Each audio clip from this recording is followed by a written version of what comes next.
So today we are talking about our last day of Money Freedom Starts in Your Pricing. And those of you that have been with us all 4 days, and I want to thank you very much for you to come and find out more about pricing and how it really starts with you. And it starts because the number one thing that most other folks don't talk about out in the industry is that money problems are usually disguised as really personal growth problems.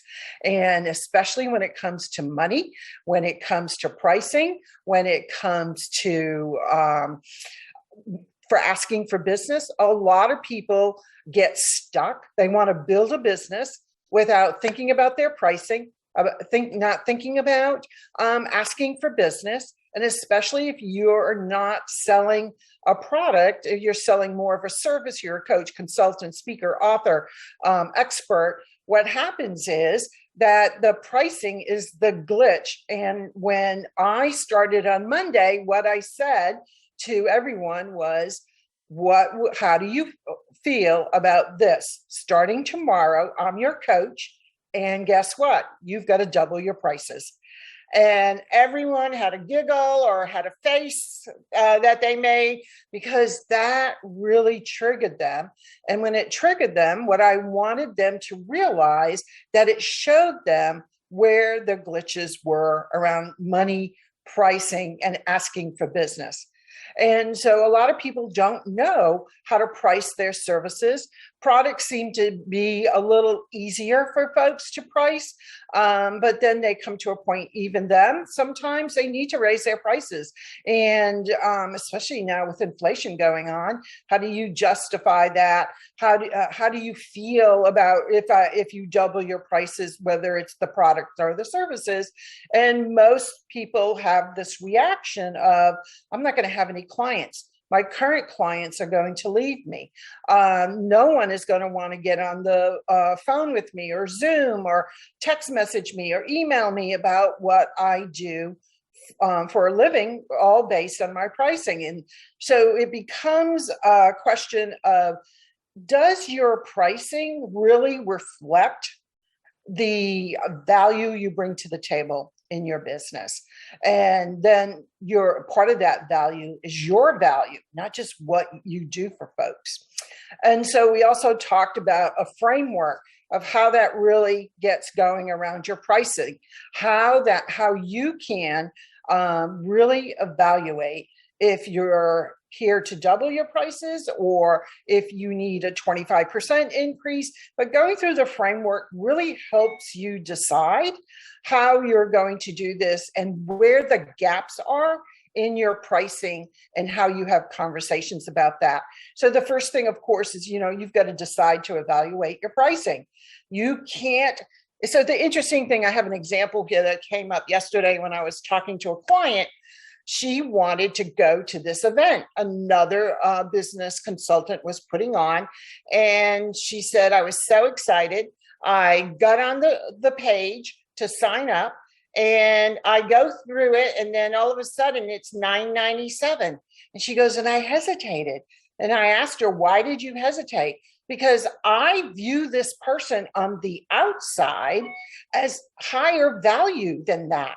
She associated the money that person was charging based on the value they had been seeing out in the market by them.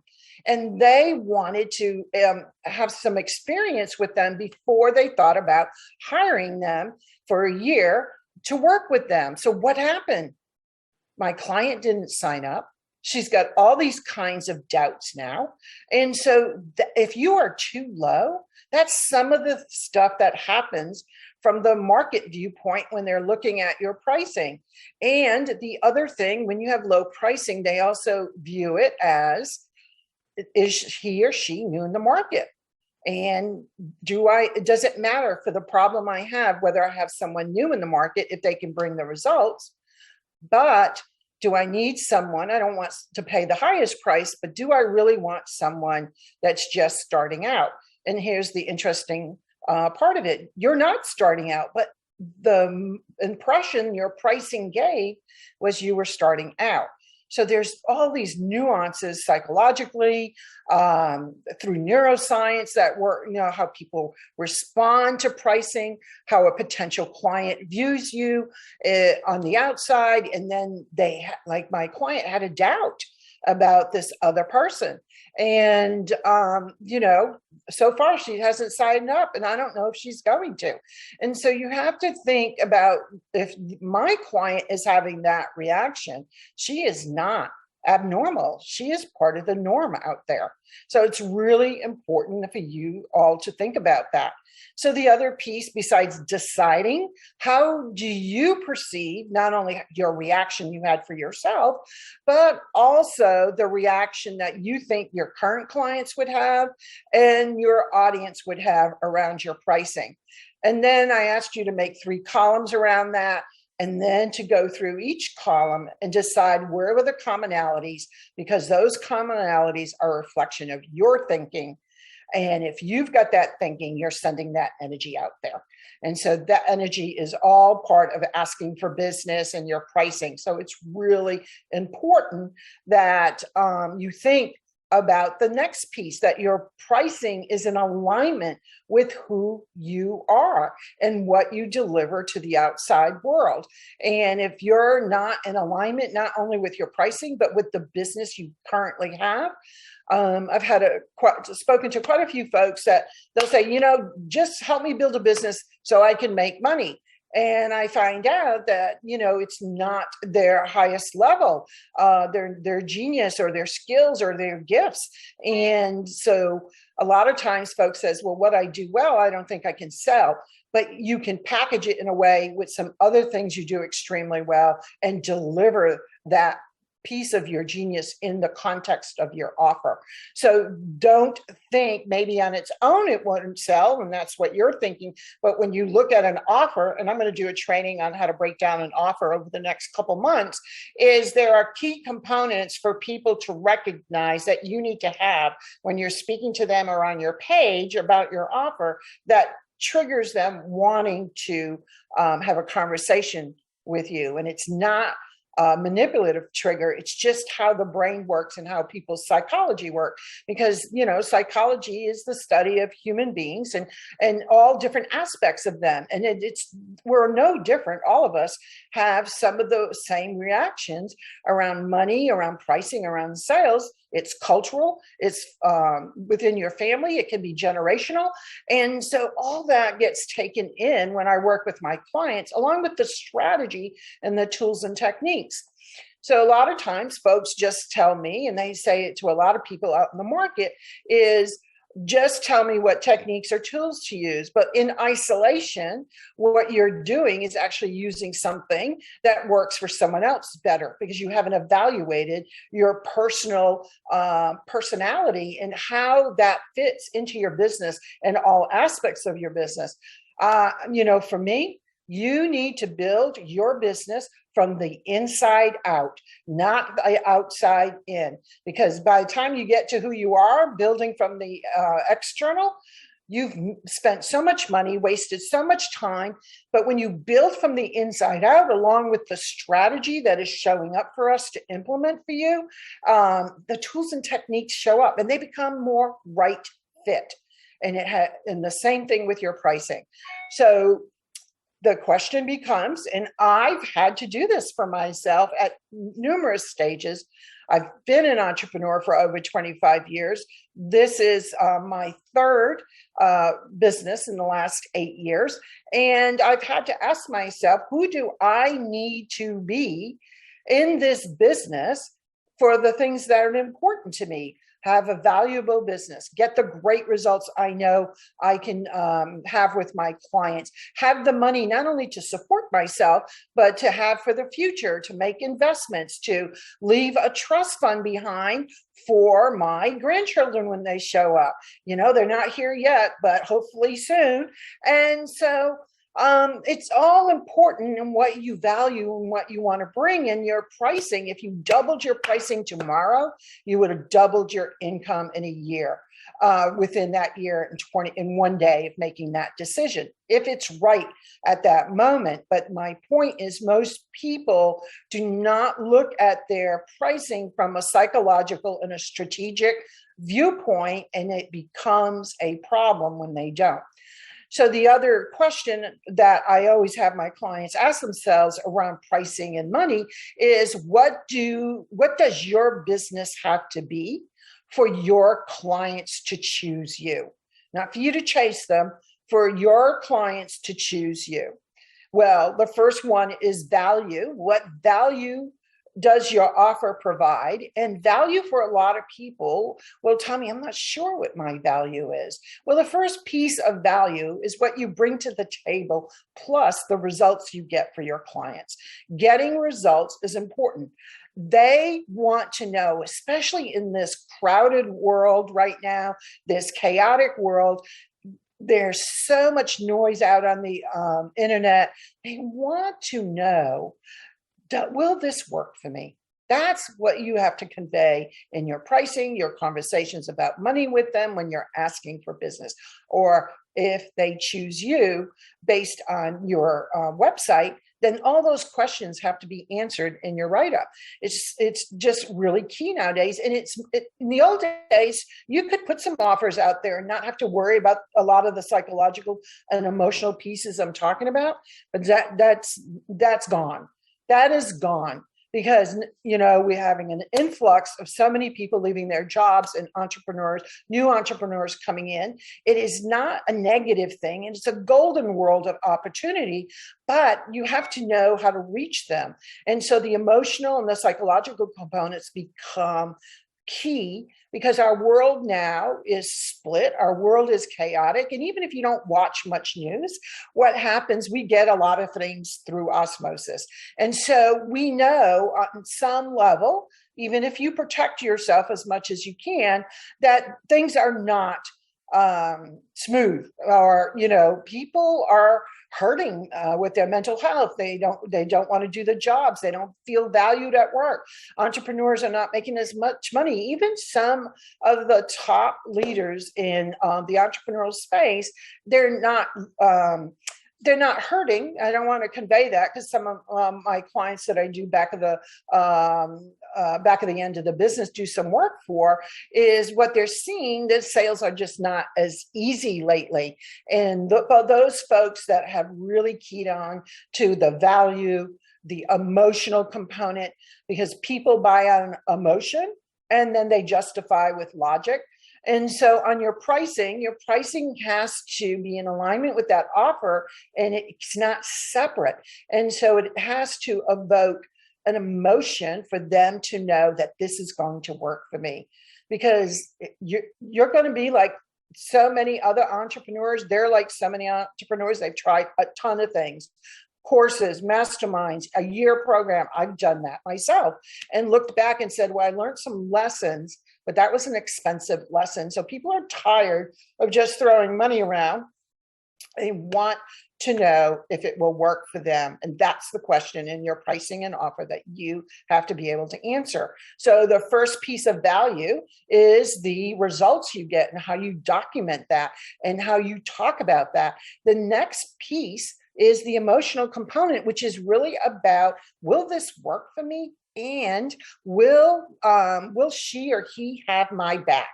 Because right now people don't have that. They don't feel it. Even if they've got a lot of support system, people are just feeling edgy. Even if there's nothing obvious going on, there's just where the world is. And it doesn't matter how you feel about things. Your potential clients are feeling some of that essence. I had a conversation with a human resources VP, and he goes, people are just drifting about coming in and doing some of their leadership work. And they're just drifting. And that's how the corporate world feels. And we see it a little different in the entrepreneurial space, but it is the same feeling. We might not use that word. And so then the third component of value, it's three-legged stool, is trust. That you have to learn the language of trust, and it's very nuanced. And it's not hard to learn, but you have to know how we view language, how we use language, because it's usually one of the first things, whether it's written, spoken, video, or anything, how people start shaping their idea of who you are. And so when I did my internship, when I became a professional psychotherapist, the place I was at was all about narrative therapy. They call it a little different now, but that is still the core component. And really it's the narrative that happens in the therapy room that causes transformation at the end of the service. And really on the same level, it's the narrative, the conversations, the words you use, the tones you use, how, you can really just change one or two words sometimes, and how you answer a question can make all the difference in the world.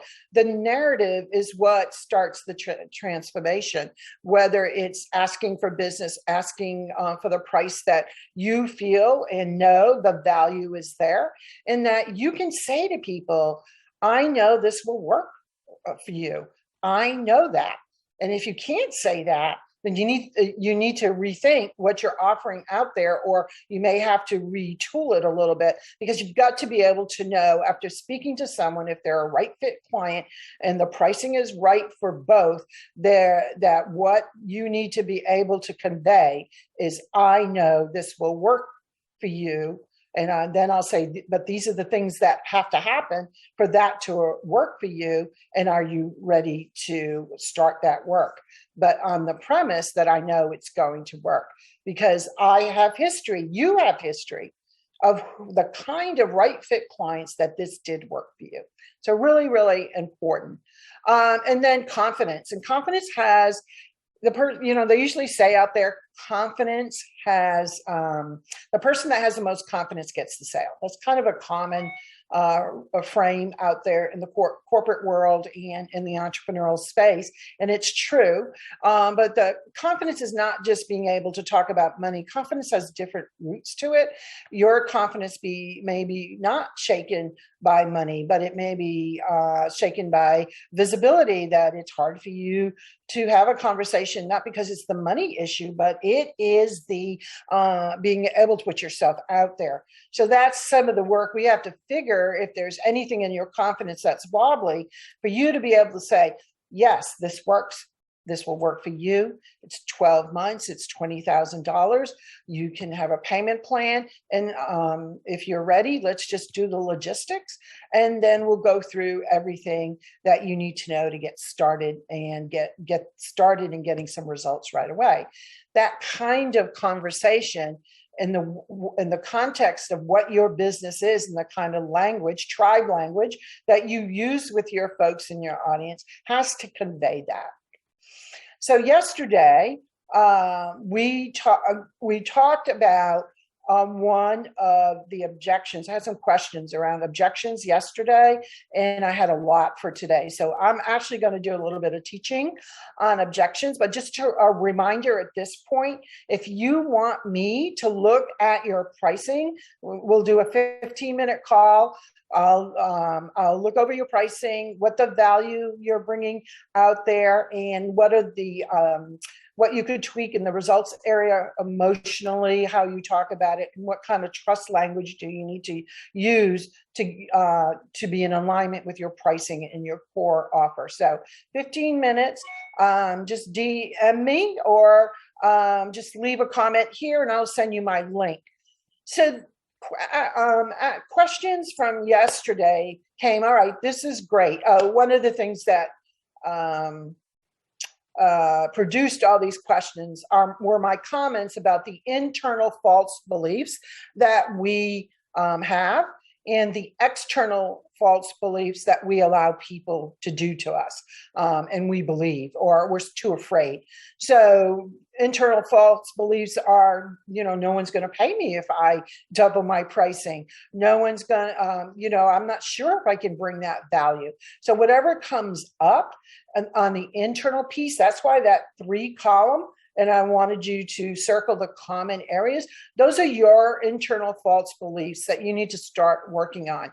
And, some simple ways, of course, is start with reframing it, but they're usually deeper than that. So you need to look at it and see what kind of help you can get to really change your false beliefs.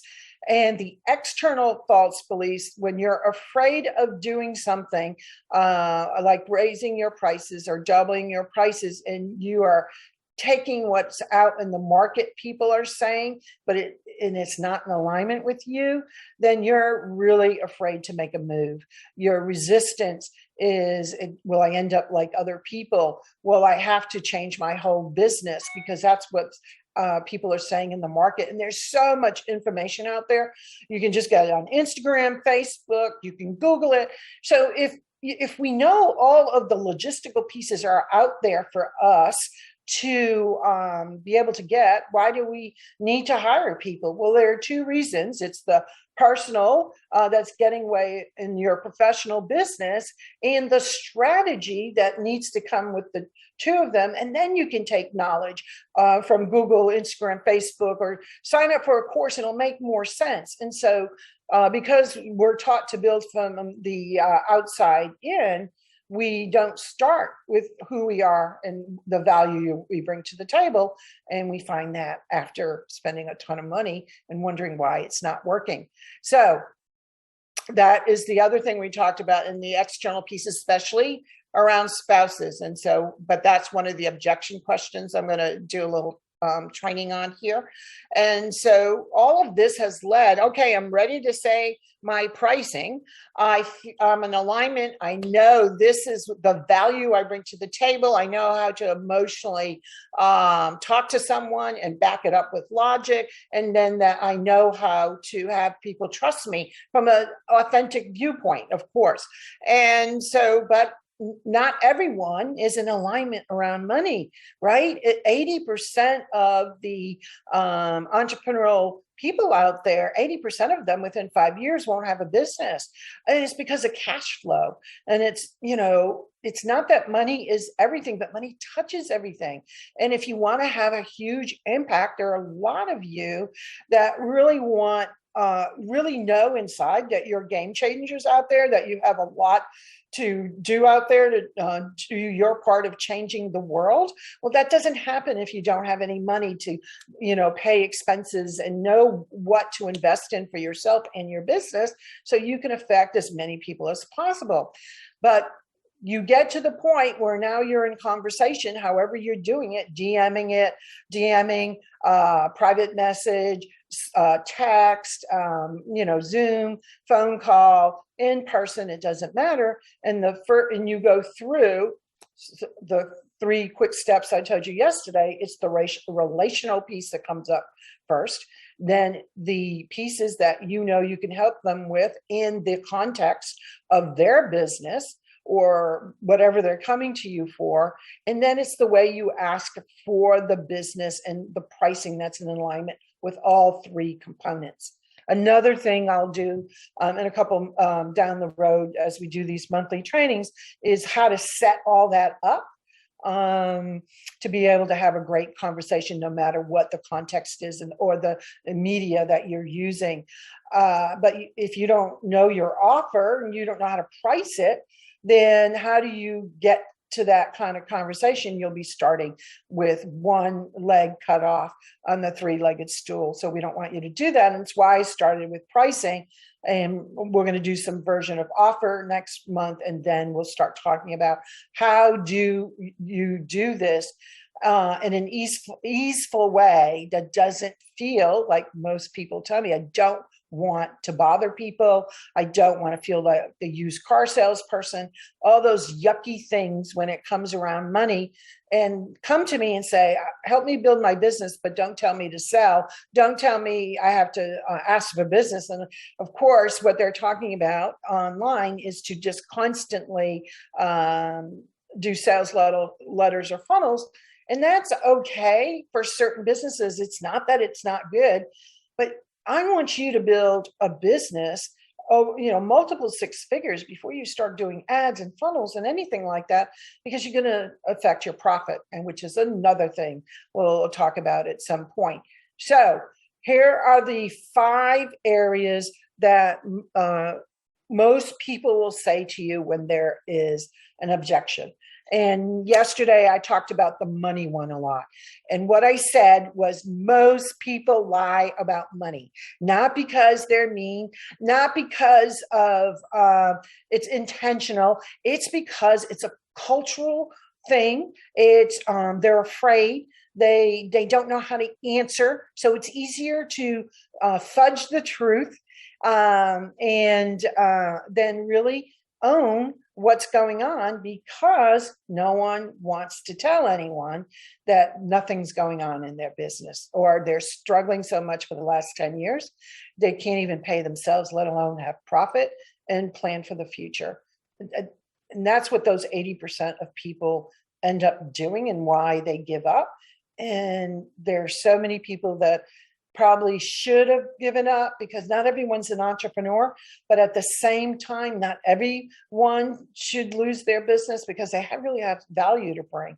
So it's really difficult, but money is usually the first objection. Money and time kind of fight for each other to be number one. But I'm going to review what I said yesterday. And know, when someone says they don't have money, the first question you ask, is that mean you don't have money now? Or you don't even have money to pay your rent, food, whatever? Immediately, you'll be able to get a sense of what's going on. And if they really don't have any money, because there are people out there that don't have money, but you get to do something different. You get to make them an offer to be on your email list, to follow you on your social media, to come to your free training, and to say to them, when you're ready, then just know I've got your back, and come on back and we'll start you in maybe my lower offer. Now, that does work. It doesn't work all the time, because people have the attention of a gnat. And when they're ready, sometimes they go to someone else. Timing's important. Energy's important. But you have at least been nurturing them, because I've had people come back to me 2 years later, 3 years later, and say, you were right, Lorianne, I didn't do this for my business. Now I'm not only in the same place, I'm in a worse place. Here's my credit card. I've had people do that to me in person at a conference and get emails like that. So it does happen. Doesn't happen every month, but it does happen. You don't want to miss those opportunities to work with great people. So that's their first question. And you have to discern. A lot of times when people say they have no money, they're really talking about they don't have any money right now. They may have some savings. They may have 401k. They may have clients' money coming in. They've got a contract that's about to be signed. You just never know, but you have to explore it. And also the second level of that is they don't want to touch those other things. And so if it's a right fit client and it's a right fit offer and the right fit pricing, you need to explore that, and because of the results you can get with them. And you have to talk about, well, okay, so the first month we're going to do this, the second month we're going to do that. You can expect this return here. And so if you want to do a payment plan, a lot of times I do a payment plan for my high-end offers, is that then they can see that there's a road and not to deplete themselves, because what they're telling you is, I've got to spend, let's take $10,000 as a nice round number. I'm going to spend $10,000, and that's $10,000 out of my pocket, and I've lost it, without ever thinking in those first few minutes, okay, what do I have to do? And this is the question you ask them. What do I have to do to not only get my money back by doing this work, but to get it back 2 times, 3 times? And that's, some of the outline and framework I will tell folks, okay, what you're thinking about is you're going to pay me and you're not going to get anything in return. No, that does not happen when people work with me. So let's talk about that, and let's talk about a general outline of what we would do if you really want to do this program. So that's where you have to start when it comes to a money objection. And just know, a lot of times people are saying, I'd love to work with you. How many of you have heard this? I'd love to work with you, but just not right now. I'm in this program or that program, or this is going on. So you've got to have a really good follow-up system. But the other thing, energetically, I want to point this out, is sometimes if you have a lot of people telling you, number one, that they want to work with you, but the timing's not right, well, you're not feeding into their urgency, or there's something in your energy and how you're speaking that they're going, oh, I'd like this, but they don't quite understand why they're saying this. And it's not a logical answer when they say, just not right now. You really have to look not only at them, but yourself. And you just maybe the way you're speaking, making them just hesitate, even though they like you very much and they do believe in you. If they're surrounding you all the time and you're not making money, there are people always saying how great you are, but no one's buying. That's on you. And there's something there that we need to explore. So the next thing, objection comes all the time, is time. It's about time. So if this is really important to them, everyone has the same 24 hours, has a lot of the same responsibilities as an entrepreneur. Of course, there's family time, and you can't ignore that. But there are people out there that know how to use their time, and you have to explore that a little bit. Is time just an excuse? I find a lot of entrepreneurs, especially since we've gone through COVID, stretching their day out because they're at home more and they don't know how to stay focused. And that's some of that chaotic energy people are experiencing, even though they may not feel chaotic. They're less focused. They're stretching things out more. You have to point those things out, and you can help them see where they could be, where they could find time. But that means you also need to know how much time someone needs to put aside to work with you, and what are the outside pieces of that. And so it doesn't have to be specific, but you do need to have some answer to that, because a lot of people do ask that now. How much time do I have to invest to be able to do this work and get results? Well, kind of the snarky answer is all your time, but all your investment time. But no, you have to have at least an idea to answer that question, and to help them see they have the time, which they really do. Because if they're using time as an excuse, I think this is one of the biggest excuses that people have, unless there's, outstanding circumstances. And that does happen. Everyone's got stuff. We never know what people are experiencing internally and at home and other parts of their life. We're only seeing what we see on social media or when you talk to them. So of course, there are exceptions to anything, but at this point, time shouldn't be a problem for 80% of the people. So just know that. Sometimes they just need some structure in the day, and how to have structure, how to have a day when you don't. So this is some of my clients come to me not only to get money freedom, but time freedom, and to work less and still increase their yearly revenue. And that's all about how you structure your day. But not like every 15 minutes. And when I use the word structure, I am not a black and white every 15 minutes. It's about how you group your day, what you start with, what gives you the most impact in your business first, what's most important for you to do and get out. So that's how you do that. My client, I just talked to the other day, last year, she spent 12 months with me, and that was her goal, to go from 5 days a week to 4 days a week, from 10 to 5, and to add $100,000 to her business in 1 year. So we added $75,000 to her business. Thrilled. She's thrilled. And she doesn't work on Fridays, and she starts at 10 and ends at 5. But it took a major restructuring of her business, and how to have the right team member without dipping into her profits. And so she got multiple six figures last year, and really is doing gangbusters already. And we probably look like she's going to add an additional 100,000 this year in 2022.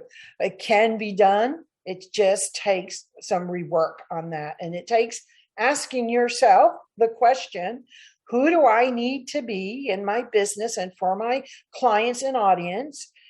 The person that is making X amount of dollars a year, let's use $500,000 a year, and working 4 days a week, 10 to 5. Who do I have to be? How do I have to act? How do I have to think? How do I have to feel? Because if you weren't with us earlier, in the week. It's the emotions that direct our behavior. And that's why so many people latch on to tools and techniques first, because it's an intellectual component. It's a little easier to teach, but it's not easy to change behavior because it's a huge emotional component that's there that directs our thinking and directs our behavior and our actions.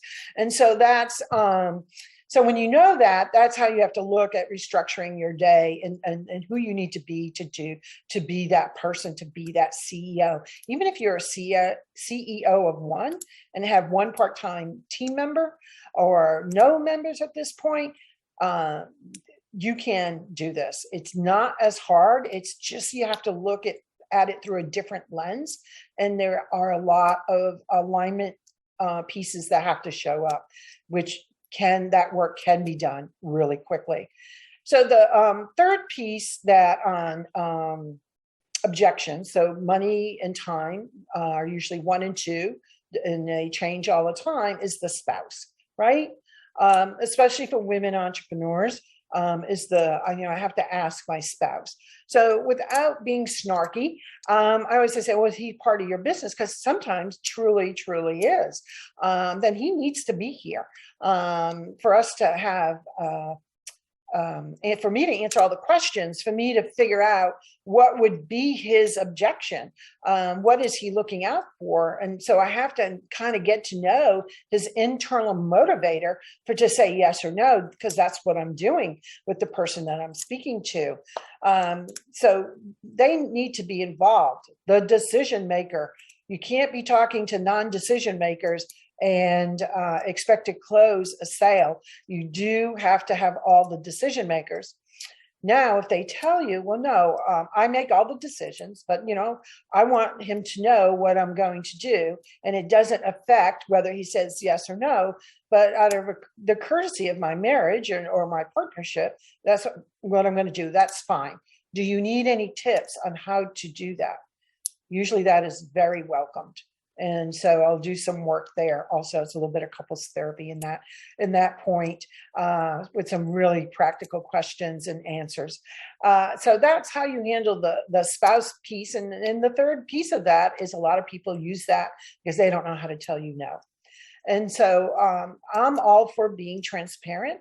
It's how you say it, as we all know, in the tone. And you want to say to them, is that because you're uncomfortable telling me not right now? I never say the word no, not right now. Is there some way that I didn't answer for you that you need more from me, or you can't answer for yourself that I can help you with?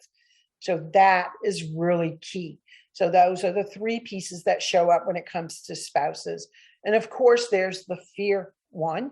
And sometimes fear is override.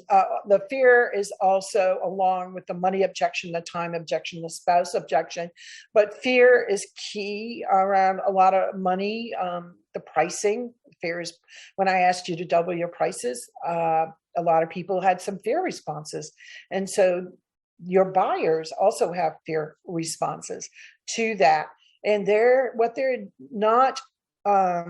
is about not having a belief that they can do the work, or that they have some family stories that have creeped into how they are as an entrepreneur, because it's the biggest personal development program you can ever go through is being an entrepreneur, and you take all that personal development, good and bad, with you, and it plays out in your business. Anyone that tells you it doesn't, you shouldn't hire. I'm going to stake a ground in that, because it does. It plays out in your business, and most of the time we're unconscious about that. So the other piece, Holly, I just saw you said hello. Hey there, Holly. Thanks for dropping by. So the other piece about fear, if they're writing on fear, it's all survival. And it's very difficult for people to make a decision if they're just in survival mode and they're never thriving. And so you have to point that out and try to figure out that if that's what it is. And you do that with short questions that give them room to give you more of an answer. Another training we should do, how to ask great questions and how to keep them short and to get really good information. because the more information you have, the more you can help them. This is not about being a detective to go, ha ha. It's about helping, because most of us are in business to be problem solvers, to be helpers, not codependent with your clients. Another training, because that happens a lot, but to really be helpful. And then, of course, to be helpful in such a way that you don't diminish what you're offering, and don't give away too much. And I kind of have a double edge on that. You can never give away too much, because the type of the work you do is mostly customized, even though you have a framework or you have principles or you have a step-by-step program, because the needs of once they become a client get more nuanced. And so you can tell a lot of people about your framework and your general principles and be okay with talking about those things, but you're just not giving them the how. So that's another question that comes up a lot around objections is, I don't want to give away all my stuff. No, but they have to know what you do. They have to know about how you get results. And so the frameworks, you always give the frameworks, and you just don't give the how for them, because that's what they pay you for. So you have to honor yourself as an entrepreneur there. But fear is a survival mode.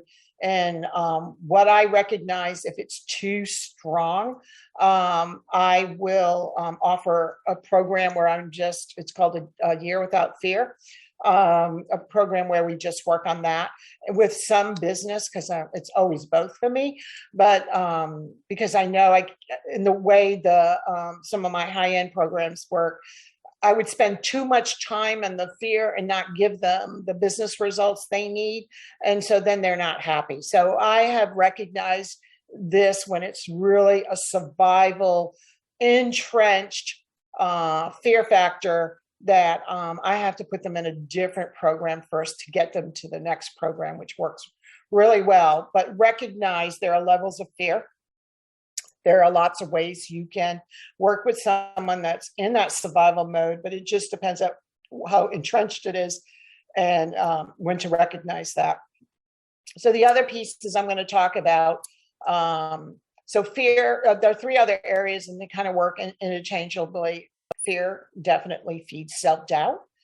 Also, people have shame and guilt, and those are really core issues for a lot of people. No one gets through life without having stuff happen to them, and have experiences and have a lens that may be hiding shame and guilt. Shame is about you doing something to someone you're ashamed of, and guilt is someone did something to you that you feel the opposite. Shame. Guilt is about you've done something to someone and you've harbored guilt around what you've done, and shame is someone did something to you and you feel shameful about. And of course, there are all degrees of that. It doesn't have to be the worst thing in the world that's happened, but people have those lenses. And sometimes when you're going through the money objection first, and then they bring up the time. So here's the little hint. If they start going through all of them and they get to fear, and they've gone through the time objection, the money objection, the spouse objection, and then you recognize it, you know it's fear, and you tap into that, and they keep going. That's where it's deeper. There's some shame and guilt they carry, maybe nothing about their business, may be the smallest thing in the world to you, but it's the biggest thing to them. And those are hard pieces, but just to know that you want to say, I hear a lot of self-doubt about this. And so it may be a lens you're looking through that's really hurting your business. And I'm recognizing it right now. I don't know what all the details are, and you don't have to tell me right now. But even if it's something to you that feels so out of proportion, it may be a lot easier for you to handle than you think. And you offer them hope. You offer them, you've got their back, inspiration, because if most people follow the value that your offer gives them and they do the work, they're going to get something out of it, much more than just results. And that's why it's a three-legged stool around the emotional component, which can be also inspiration. I did it. Some people don't have a lot of success in the entrepreneurial space, and they really need it. They need some wins, especially nowadays. So there's the how-to part of your offer that reflects your pricing, and also like the I've got your back, the inspirational piece that's part of your offer and your value. All right, so we've done a lot this week, and yesterday I invited all of you that were interested to talk to me about coming into my program, Radical Change in Your Money. And it's a 6-month program, all things money, sales, pricing, how to talk to folks, objections, anything that reflects money in your business. That's what we're doing. It's a small group program. And the bonus is that even though it's 6 months, you can pay the program for 12 months. If that helps you come in and you really want to do this, I'd love to chat with you about this. The program for 6 months is $5,000. And if you do the 12-month payment plan, it's $458 a month. Really want to make it my mission to lower the 80% of entrepreneurs that don't make it because of cash flow. And like I said, money isn't everything. There's so much more to a business, but you've got to be able to stay in business for all the other stuff to occur for you. And so if you want to join us, I would love to have you. Just go ahead and DM me, let me know, and I'll send you the link. I'll be glad to chat with you about it and tell you all the things we do. We have a proprietary system I wanted to mention that helps people get through all of this money stuff that gets in the way very, very quickly. It's a certification I did a few years ago, and I have adapted it to the business world around money, business, and relationships, and it's a game changer. And you will change everything about your money around this, and it will last for you. That is the difference in the last 2 years in my business as I introduced this, and all my clients in 2021 added, $50,000, $75,000 and more additional income to their business. So I want to invite you to get some of those same results, and we'll go through all the details when we talk one-on-one. Because there is a little bit of customization for you, but the community is a group, and we want you to be in the 20%, the top 20%, the top 10%, the top 2%, wherever you want to be. We want you to last in your business because you've put a lot of time and effort and money into it.